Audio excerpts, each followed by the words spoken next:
ربیع الاول کے مہینے میں 2 چیزوں کا صدقہ ضرور کرو، خدا کی قسم دولت سنبھال نہیں پاؤ گے۔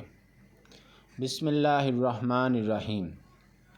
کیونکہ ربیع الاول کے مہینے میں یہ 2 صدقے اللہ تعالیٰ کو بہت پسند ہیں۔ پہلا صدقہ یہ ہے، محترم ناظرین، ایک شخص بہت لاچار زندگی گزار رہا تھا۔ کبھی کاروبار میں نقصان، کبھی قرض کا بوجھ، کبھی بیماریوں کی یلغار۔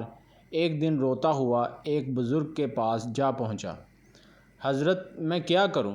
میری زندگی دکھوں کا گھر بن چکی ہے۔ بزرگ نے کہا، بیٹا، ربیع الاول کا مہینہ آ چکا ہے، اس میں 2 صدقے ضرور کرو، کیونکہ یہ 2 صدقے اللہ کو بہت پسند ہیں۔ وہ آدمی حیران تو ہوا، لیکن دل کو تسلی ملی۔ اس نے فیصلہ کیا کہ وہ واقعی یہ 2 صدقے ضرور کر دے گا۔ کچھ دن گزرے کہ ایک رات وہ گہری نیند میں تھا۔ اچانک اس نے ایک عجیب و غریب خواب دیکھا۔ اس نے دیکھا کہ اس کے گھر کی چھت پر کچھ نورانی مخلوق کھڑی ہے۔ ان کے چہرے چمک رہے ہیں، ہاتھوں میں بڑے بڑے پتھر ہیں، ایسے پتھر جیسے چٹانوں کے پہاڑ۔ وہ حیران رہ گیا۔ وہ دیکھ رہا تھا کہ وہ نورانی ہستیاں اس کی چھت پر دیواریں کھڑی کر رہی تھیں۔ قلعہ جیسی مضبوط دیواریں ایک کے اوپر ایک پتھر رکھے جا رہے تھے۔ وہ گھبرا گیا، چیخ کر بولا، بھائیو، تم کون ہو؟ یہ میرا گھر ہے اور تم میری اجازت کے بغیر میری چھت پر یہ تعمیر کیوں کر رہے ہو؟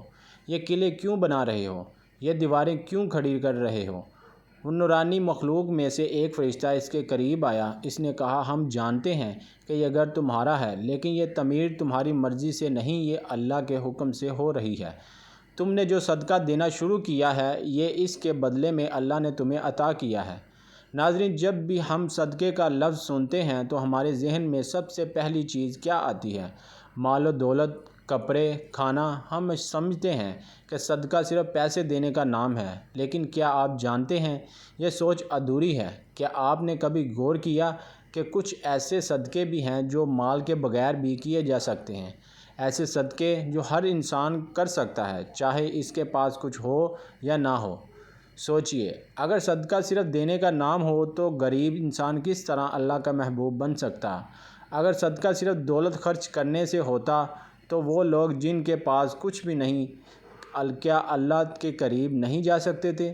لیکن ربیع الاول کا مہینہ ہمیں ایک ایسی حقیقت کے نزدیک کرتا ہے کہ جو ہماری سوچ کا بدل دیتا ہے۔ یہ مہینہ ہمیں یاد دلاتا ہے کہ اللہ کے نزدیک سب سے بڑے صدقے وہ ہیں جنہیں کرنے کے لیے آپ کو مال خرچ کرنے کی ضرورت نہیں پڑتی۔ ربیع الاول کا مہینہ وہ مہینہ ہے جس میں اللہ نے اپنے سب سے محبوب نبی کریم صلی اللہ علیہ وسلم کو دنیا میں مبعوث فرمایا، اور آپ جانتے ہیں کہ نبی پاک صلی اللہ علیہ وسلم کے سب سے زیادہ محبوب کیوں بنے؟ کیونکہ آپ نے اپنی پوری زندگی میں 2 ایسے صدقے کیے جو نہ صرف آپ کی سنت ہیں بلکہ اللہ تعالیٰ کے سب سے زیادہ پسندیدہ صدقے میں سے ہے۔ لیکن سوال یہ ہے کہ وہ 2 صدقے کیا ہیں؟ کیا آپ نے کبھی چاہا کہ آپ کی دعائیں تیزی سے قبول ہو، آپ کے دکھ کم ہو جائیں، آپ کی زندگی سکون سے بھر جائے؟ تو جان لیجئے، اس کا راز انہی 2 صدقوں میں سے چھپا ہوا ہے۔ یہ وہ راز ہے جو نبی کریم صلی اللہ علیہ وسلم کی سنت بھی ہے، ان کی عادت بھی ہے، اور اللہ کے نزدیک سب سے محبوب چیز بھی یہی ہے۔ یہ 2 صدقے آپ نے اپنی زندگی میں شامل کر لیے تو یقین جانیے آپ کی دنیا بھی بدل جائے گی، آپ کی قبر بھی نور سے بھر جائے گی، اور آپ کی آخرت بھی کامیاب ہو جائے گی۔ ناظرین، دنیا میں ہر انسان کی ایک خواہش ہوتی ہے کہ اس کی زندگی خوشحال ہو، اس کے گھر میں سکون ہو، رزق میں برکت ہو، اولاد فرما بردار اور نیک ہو، بیماریوں سے نجات ملے، کاروبار میں ترقی ہو، بڑھاپے میں سکون نصیب ہو۔ یہ خواہش کسی ایک کی نہیں، ہر عورت، ہر مرد کی ہے۔ لیکن سوال یہ ہے کہ یہ سب کچھ کیسے حاصل ہوگا؟ یہ تب ملتا ہے جب انسان اپنی زندگی میں صدقہ شامل کر لیتا ہے۔ صدقہ وہ کنجی ہے جس سے قفل ٹوٹتے ہیں، راستے کھلتے ہیں، مصیبتیں ٹلتی ہیں اور برکتیں نازل ہوتی ہیں۔ صدقہ صرف روپیہ یا پیسہ دینا نہیں، بلکہ یہ اللہ کی بارگاہ میں اپنی محبت اور اپنی چاہت کو پیش کرنا ہے۔ جو بھی صدقہ کرتا ہے، اللہ اس کے لیے ایسی راہیں کھول دیتا ہے جو انسان کے وہم اور گمان میں بھی نہیں ہوتی۔ یہی وجہ ہے کہ صدقہ مصیبت کو آنے سے پہلے روک دیتا ہے۔ ربیع الاول کا مہینہ وہ مبارک مہینہ ہے جس میں دنیا کی سب سے بڑی رحمت بھیجی گئی۔ میں نبی کریم صلی اللہ علیہ وسلم کی آمد سے ظلمتوں کا اندھیرا ختم ہوا، دلوں کو روشنی ملی اور انسانیت کو وہ اصول عطا ہوئے جن پر چل کر دنیا اور آخرت سنورتی ہے۔ یہی وجہ ہے کہ ربیع الاول کا مہینہ اپنی خاص اہمیت کے ساتھ ہمیں یہ سبق دیتا ہے کہ اس مہینے میں کچھ اعمال ایسے ہیں کہ وہ اپنے معمول بنایا جائے، جو براہ راست نبی کریم صلی اللہ علیہ وسلم کی سنت سے جڑے ہوئے ہیں اور اللہ کے محبوب اعمال میں شمار ہوتے ہیں۔ انہی میں سے 2 صدقے ایسے ہیں جو اللہ کو بہت پسند ہیں اور نبی کریم صلی اللہ علیہ وسلم کی پوری زندگی میں ہمیشہ ان کا معمول رہا ہے۔ ان 2 میں سے پہلا صدقہ کسی انسان کو معاف کر دینا، دنیا میں رہتے ہوئے کسی کا دل نہ دکھانا، کسی کے ساتھ زیادتی نہ کرنا۔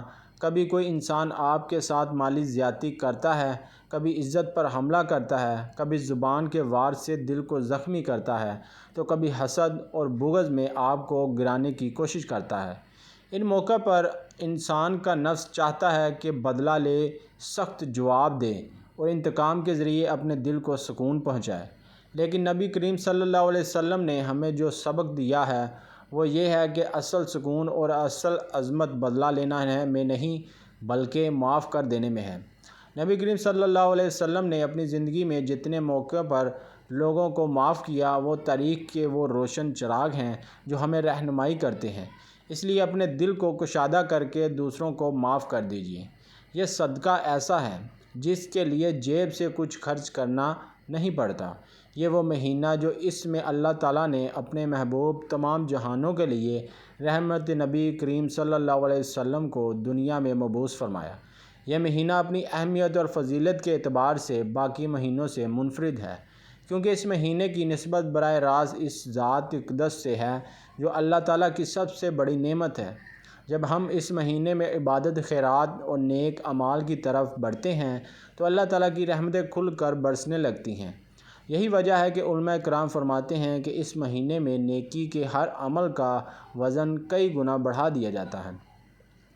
اس لیے ہمیں چاہیے کہ ہم اپنی زندگی کے اس قیمتی موقع کو غفلت میں نہ گزاریں، بلکہ ان خاص اعمال کو اختیار کریں جو اللہ تعالیٰ کو سب سے زیادہ پسند ہیں۔ دوسرا صدقہ ہے انسان کو اپنے نفس اور جذبات پر قابو رکھنا، یعنی صبر کرنا۔ یہ دونوں صدقات اس لیے زیادہ اہم ہیں کیونکہ ایک کا تعلق ہماری ظاہری زندگی سے ہے اور دوسرے کا تعلق ہماری باطنی کیفیت سے ہے۔ اس طرح یہ 2 اعمال انسان کی شخصیت کو مکمل کر دیتے ہیں۔ ربیع الاول میں صدقہ کرنے کی خاص اہمیت اس لیے بھی ہے کہ یہ مہینہ نبی کریم صلی اللہ علیہ وسلم کی سیرت کو یاد کرنے اور اس پر عمل کرنے کا مہینہ ہے۔ نبی کریم صلی اللہ علیہ وسلم نے اپنی پوری زندگی میں صدقہ خیرات کو کثرت سے اپنایا اور اپنی امت کو بھی بار بار اس کی ترغیب دی۔ آپ صلی اللہ علیہ وسلم کی ذات سراپا کرم اور سخاوت تھی۔ آپ کبھی بھی کسی سوالی کو خالی ہاتھ واپس نہ بھیجتے، اور اگر آپ کے پاس کچھ نہ ہوتا تو وعدہ کر لیتے اور بعد میں پورا کرتے۔ اس لیے جب ہم اس مہینے میں صدقہ کرتے ہیں تو دراصل ہم نبی کریم صلی اللہ علیہ وسلم کی سنت کو زندہ کرتے ہیں، اور یہی عمل اللہ تعالیٰ کے قریب کا ہونے کا ذریعہ ہے۔ ربیع الاول کے مہینے میں 2 صدقے ضرور کرنا، کیونکہ ربیع الاول کے مہینے میں یہ 2 صدقے اللہ تعالیٰ کو بہت پسند ہیں۔ دوسرا صدقہ صبر کرنا ہے۔ یہ جملہ اپنے اندر ایک عظم حقیقت رکھتا ہے کہ صبر کرنا بھی صدقہ ہے۔ عام طور پر ہم صدقہ کو صرف مالی خیرات سمجھتے ہیں، لیکن حقیقت یہ ہے کہ صبر انسان کے جذبات اور دل کا صدقہ ہے۔ جب انسان اپنی تکلیف، دکھ، نقصان یا غم کے باوجود زبان کو شکوہ سے روکتا ہے، دل کو مایوسی سے بچاتا ہے اور اپنی حاجت پر اللہ کی رضا کو قبول کر لیتا ہے تو یہ صبر ہے، اور یہی صبر اللہ تعالیٰ کے نزدیک سب سے قیمتی عمل ہے۔ نبی کریم صلی اللہ علیہ وسلم کی پوری زندگی صبر کی عظیم مثالوں سے بڑھی ہوئی ہے۔ آپ نے بچپن ہی سے یتیمی پر صبر کیا، نوجوانی میں غربت پر صبر کیا، نبوت کے بعد اہل مکہ کے ظلم و ستم پر صبر کیا، طائف کی گلیوں میں پتھر کھانے کے باوجود صبر کیا، یہاں تک کہ اپنی اولاد کے دنیا سے جانے پر بھی صبر کیا۔ ہر موقع پر آپ صلی اللہ علیہ وسلم نے اپنے رب پر توکل کیا اور امت کو یہ سبق دیا کہ صبر ہی وہ عمل ہے جو انسان کو اللہ کے سب سے قریب لے جاتا ہے۔ سوچیے، آپ صلی اللہ علیہ وسلم مکہ کی گلیوں میں کھڑے تھے، کفار آپ کے راستے میں کانٹے بچھا دیتے، گالیاں دیتے، پتھر مارتے، لیکن آپ نے کبھی بد دعا نہیں دی بلکہ ہمیشہ صبر کیا۔ یہی صبر آپ کا دوسرا صدقہ تھا جو اللہ تعالیٰ کو سب سے زیادہ پسند تھا۔ ایک اور موقع پر جب آپ طائف کے گئے، وہاں کے سرداروں نے آپ کے ساتھ انتہائی بے ادبی کی اور بچوں کو آپ پر پتھر مارنے کے لیے اکسایا، تو آپ زخمی حالت میں بھی صرف یہ دعا کر رہے تھے کہ اے اللہ ان کو ہدایت دے دے۔ یہ وہ صبر جو اللہ تعالیٰ کے یہاں سب سے بڑا صدقہ شمار ہوتا ہے۔ ربیع الاول کے مہینے میں جب ہم سیرت نبی صلی اللہ علیہ وسلم کو یاد کرتے ہیں تو ہمیں خاص طور پر اس صبر کی سنت کو زندہ کرنا چاہیے۔ جب کوئی ہمیں تکلیف دے، ہمیں ستائے یا ہماری حق تلفی کرے تو ہم بدلے کی بجائے صبر کا صدقہ دیں۔ یہ عمل بظاہر مشکل ہے، مگر اللہ تعالیٰ کے یہاں اس کا اجر بے باک ہے۔ قرآن پاک میں بار بار فرمایا گیا ہے کہ صبر کرنے والوں کو بے حساب اجر دیا جائے گا، گویا یہ وہ ہے جس کی کوئی حد نہیں۔ تو ہمیں اپنی زندگی کو صبر کے نور سے روشن کرنا ہوگا۔ ہمیں یہ عہد کرنا چاہیے کہ ہم صرف مالی صدقہ نہیں بلکہ صبر کا صدقہ بھی دیں گے۔ یہی عمل نبی کریم صلی اللہ علیہ وسلم کی سنت کو زندہ کرنے والا ہے، اور یہی وہ عمل ہے جو ہمیں اللہ کے قریب کرتا ہے۔ اللہ پاک ہمیں کثرت سے صدقہ کرنے والا بنائے اور عمل کی توفیق عطا فرمائے۔ آمین۔